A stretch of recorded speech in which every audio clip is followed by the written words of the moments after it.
ایک قصہ بتاؤں. ان کو میں نے جو کیمپ میں لگایا 5,000 یہاں، 4,000 یہاں، 6,000 یہاں، میں جایا کرتا تھا ملنے. میں جب ایک کیمپ میں گیا تو وہاں سب صوبیدار میجر اور سردار تھے. تو جب میں گیا میں نے صوبیدار میجر صاحب، پاکستان صوبیدار میجر صاحب کے ہاتھ ملایا. میں نے کہا صاحب میں دیکھ سکتا ہوں؟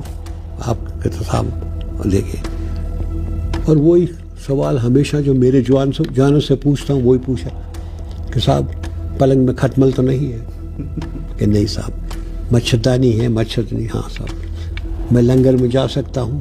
وہ لنگر میں گیا، وہ جوان روٹی کوٹ رہا تھا جیسے اپنے کرتے، اس سے میں کھانا ٹیسٹ کر سکتا ہوں.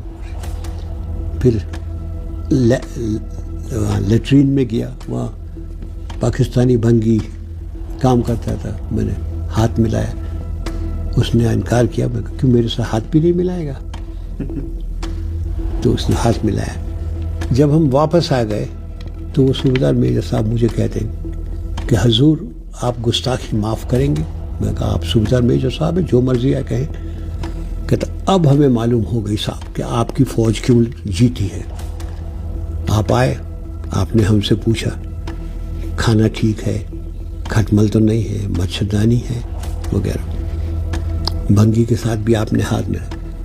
ہمارے صاحب لوگ ایسا نہیں کرتے، وہ اپنے آپ کو نواب زادہ سمجھتے ہیں.